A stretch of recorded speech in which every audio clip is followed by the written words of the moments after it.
Olá, meus irmãos, graça e paz, sejam todos bem-vindos a mais uma aula da nossa disciplina Antropologia Bíblica.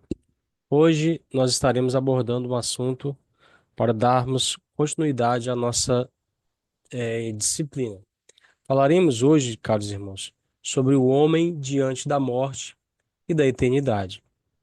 Nós viemos estudando sobre o ser humano, sua formação, sua composição, sua tricotomia, e hoje nós vamos estudar o ser humano diante da morte, diante da eternidade.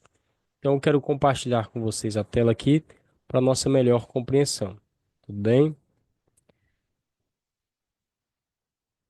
Pois bem, como vocês podem ver aqui, nós temos dois textos para fundamentar aquilo que nós iremos falar aqui. O primeiro texto está em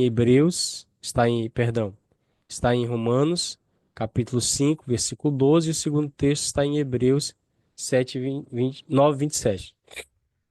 Peço desculpa aos irmãos que eu estou me recuperando de uma gripe, minha garganta está um pouco fechada ainda, então estou tendo algumas dificuldades para falar, um pouquinho de dor de cabeça também, chato, mas nós vamos conseguir aqui transmitir de forma didática para sua melhor compreensão. Então, Romanos 5, 12, o apóstolo Paulo diz que o pecado foi a porta para a entrada da morte no mundo. Olha só o que ele diz.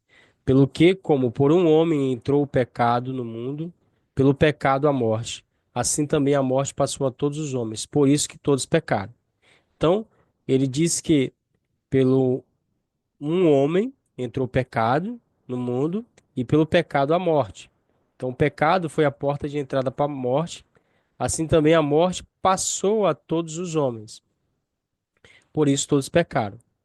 E no outro texto, o autor aos Hebreus, ele afirma que aos homens está ordenado morrer morrer uma única vez e após isso segue-se o juízo.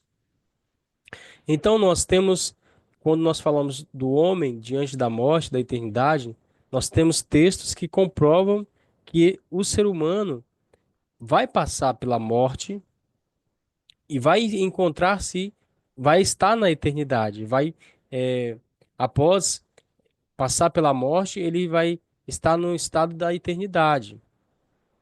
Então, quando nós olhamos para a Bíblia, nós percebemos que somente há uma exceção que não permite ou que não deixa o homem passar pela morte, que é, no caso, para aqueles que são cristãos, são salvos, que é o arrebatamento da igreja. Então, olha o que nos diz aqui o texto. Uma única exceção a essa regra infalível acontecerá na vinda de Jesus. Qual é a regra infalível que o autor está abordando? Que é a morte. A morte passou a todos os homens. Então, uma única exceção para isso não acontecer na vida de alguém é o arrebatamento. Aqueles que estiverem preparados serão transformados e arrebatados. Então, veja o mapa aqui. Jesus morreu na cruz, foi assunto aos céus e falou que voltaria para buscar a sua igreja. No período do arrebatamento, aqueles que estiverem vivos, os cristãos que estiverem vivos, não passarão pela morte. Pelo contrário, em vida eles terão seus corpos transformados. Nós temos isso em 1 Coríntios capítulo 15, onde o apóstolo Paulo fala sobre a transformação do corpo. Aquilo que é mortal vai se revestir da imortalidade, o que é corruptível vai se revestir da incorruptibilidade. Então, o autor também aqui apresenta dois exemplos no Antigo Testamento, que é o exemplo de Enoque e o exemplo de Elias. Elias e Enoque não experimentaram a morte. Ambos foram tomados por Deus em vida. Enoque andou com Deus e Deus tomou para si. Elias foi elevado aos céus por um redemoinho. Deus tomou para si. Ninguém encontrou o corpo de Enoque, ninguém encontrou o corpo de Elias, porque eles não morreram, mas sim foram transladados e levados à presença do Senhor. levados para é, a eternidade.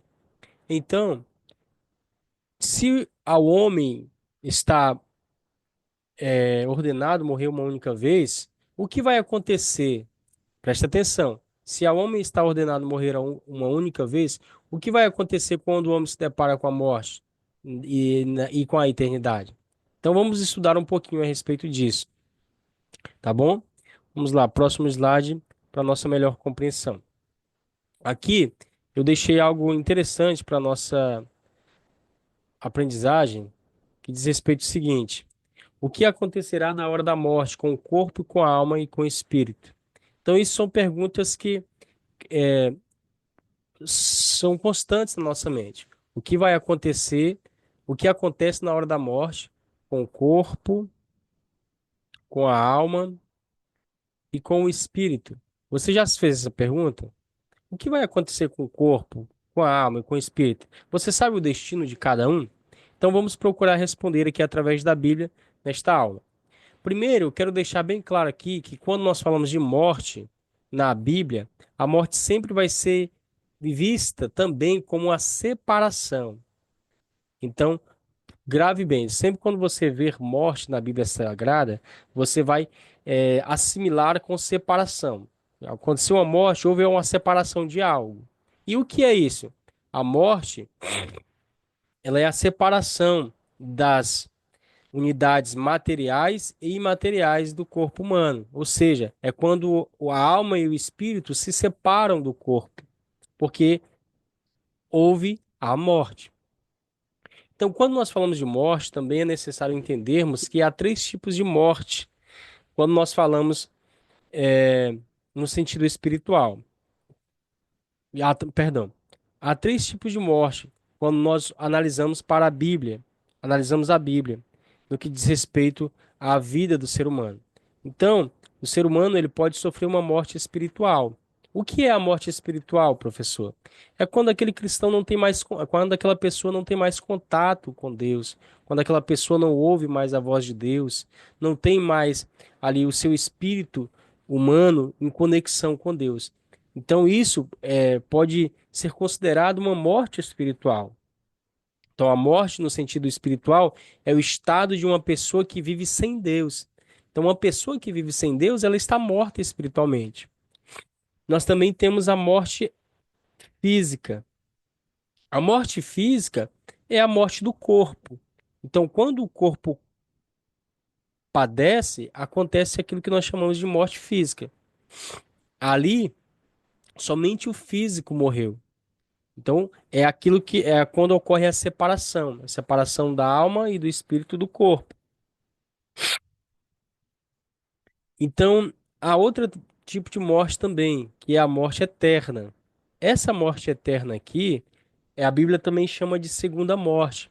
É quando a pessoa ela está separada eternamente de Deus. Aqui já é a morte, uma morte condenatória, que não tem mais perdão. Por exemplo, se alguém está morto espiritualmente, ele pode, ainda em vida, se reencontrar com o Senhor através da pregação da palavra, ele ouve, ele é confrontado, ele pode mudar sua vida em vida. Ele pode reverter esse estado de morte espiritual em vida, porque ele pode ter um encontro, conexão novamente com Deus. Agora, quando ele morre fisicamente, aí já não tem mais jeito. Quando ele morreu fisicamente sem salvação, consequentemente já morreu eternamente, porque estará aguardando a condenação no dia do trono branco, no dia do julgamento final. Então aqui nós vemos três tipos de morte: a morte espiritual, o ser humano não tem mais conexão com Deus; morte física, separação do espírito da alma do corpo; e a morte eterna, que é a morte que já a pessoa já está condenada. Mais à frente, meus irmãos, nós conseguiremos perceber algo interessante também a respeito a respeito do que acontece com o corpo na hora da morte. Então vamos lá. Aqui nós vamos falar um pouquinho sobre o que acontece tanto com o ser humano que é cristão e como também aquele que não é cristão. Então, atentem-se para a nosso slide para nossa melhor compreensão. Vamos lá. O que acontece com o corpo na hora da morte? Vocês querem. Vou falar primeiro sobre o que acontece com aquele que é cristão, tá bom? Desculpem. Depois eu falarei sobre o não cristão, não crente. Então, o que que acontece com o corpo na hora da morte? O que acontece com o corpo na hora da morte? Mas no sentido aqui com o cristão. Um exemplo, você tem um parente, e esse seu parente servia a Deus, servia ao Senhor, e ele faleceu. O que que vai acontecer com ele? Lembrando que nós somos um ser tricótomo, nós temos três partes. Um, dois, três. Espírito, alma e corpo. Corpo, alma e espírito. Aqui está você, aqui está seu parente. Uma suposição, tá bom? Para você ser mais didático, para você entender. Faleceu, nós acompanhamos o corpo aonde? Até o cemitério. Então o corpo vai para o caixão e, consequentemente, vai para onde? Vai para a sepultura. Isso aqui tanto faz para cristão, para não cristão. Isso acontece com quem é crente e quem não é. Morreu, o corpo foi para a sepultura. E a alma? E o espírito? Bom, é, tanto o, muitos estudiosos pentecostais, vocês podem ver vou apresentar aqui uns livros para vocês entenderem melhor. Deixa eu ver aqui, calma lá. Vocês podem ter isso aqui na Teologia Sistemática Pentecostal. Teologia Sistemática Pentecostal. Vocês têm também aqui na Declaração de Fé das Assembleias de Deus. Nós temos também aqui na Teologia Sistemático Carismático, do pastor Moisés, César Moisés Carvalho, com sua filha Séfora. Esses teólogos pentecostais, vou ler aqui uma parte do que diz a nossa declaração de fé, na página 80, no que diz respeito à alma e o corpo, no que diz respeito à alma e o espírito. Se nós já entendemos que, deixa eu voltar aqui para a tela, se nós já entendemos que o corpo ele vai para, deixa eu voltar aqui. Se nós já entendemos que o corpo ele vai para a sepultura, o corpo ele vai para a sepultura e a alma e o espírito, o que acontece? Vamos ver logo o que diz a declaração de fé. Isso aqui diz respeito vamos colocar que diz respeito ao cristão, tá bom? Na página 80 da nossa declaração de fé, o autor, o pastor Ezequiel Soares, diz o seguinte: a alma, olha só, como um dos elementos da natureza essencial do ser humano, a alma é uma substância incorpórea e invisível, inseparável do espírito, embora distinta dele. Então, esses autores que eu lhe apresentei, eles concordam entre si que a alma e o espírito são, a alma e o espírito são inseparáveis, porém distintas entre si. Não é porque eles estão juntos, a alma e o espírito, que eles são iguais. Não. Para ele, uma unidade é uma substância incorpórea, invisível, inseparável do espírito, ou seja, a alma. É uma substância incorpórea, invisível, inseparável do espírito, embora distinta dele. Então não é porque eles estão juntos que eles não são iguais, não. Estão juntos, mas são distintos. Então o que acontece? O corpo foi para a sepultura. A alma, juntamente com o espírito, elas vão para Deus. A alma e o espírito que deixam o corpo, lembra que eu falei que sempre têm que identificar a morte como separação? Então, a alma e o espírito que deixam o corpo voltam para Deus. E o que acontece?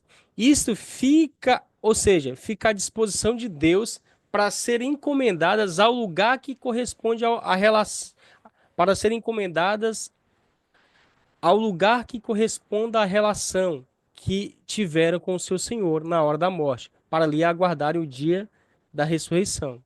Então, quando o cristão morre, o seu corpo vai para a sepultura. Seu corpo vai para a sepultura. A sua alma e o seu espírito volta para Deus e Deus vai dar o destino dela.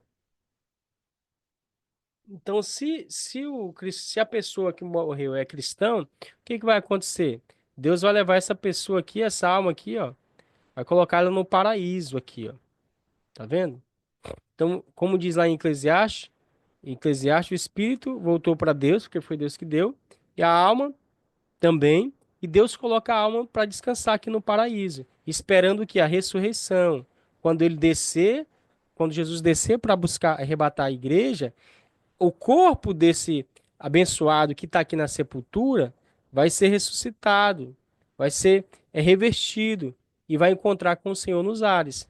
Então a alma do cristão ela fica aqui no paraíso, ok?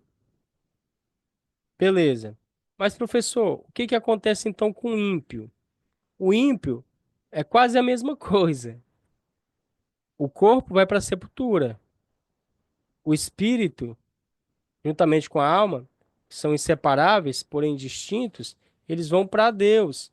Entretanto, não é que vão para Deus para ficar com Deus, mas é porque ficam à disposição para serem encaminhados para onde para o lugar que corresponda, que eles vão receber.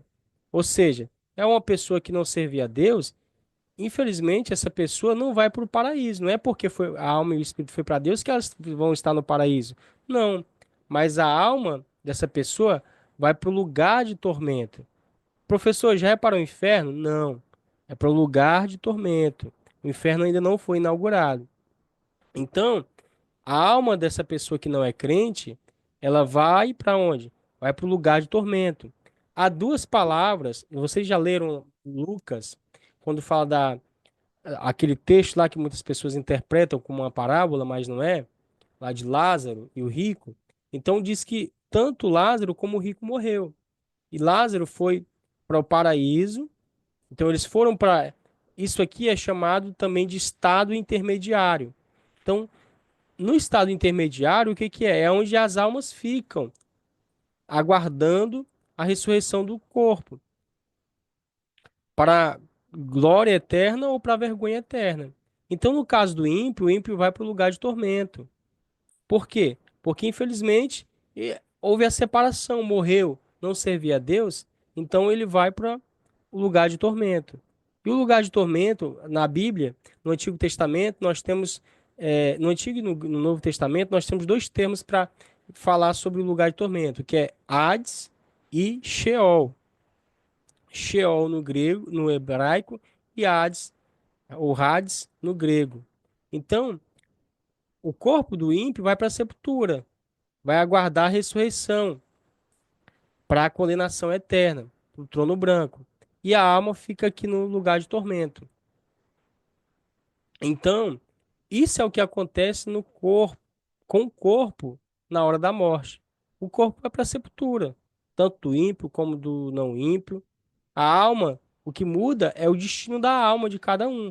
A do cristão foi para o paraíso, mas a do não cristão veio para o lugar de tormento. Por quê? Porque as escolhas de cada um, irmãos, refletem a eternidade também. Então, muitas vezes o evangelho é pregado, as pessoas vivem como se Jesus não fosse voltar e acabam perdendo a sua salvação. E é tudo que o adversário quer, que as pessoas percam a sua salvação enquanto em vida, para que sejam lançadas no futuro no inferno para viver eternamente sendo atormentadas. Então, meus irmãos, como nós vimos, essa o destino tanto do cristão como do não cristão. O cristão vai descansar no paraíso, enquanto o não cristão, infelizmente, vai ficar perecendo até a ressurreição da condenação, até a ressurreição para a sua condenação eterna. Tudo bem até aqui? Espero que vocês tenham tido boa, um bom entendimento daquilo que foi proposto aqui nessa aula. Deus abençoe a cada um de vocês, tá bom?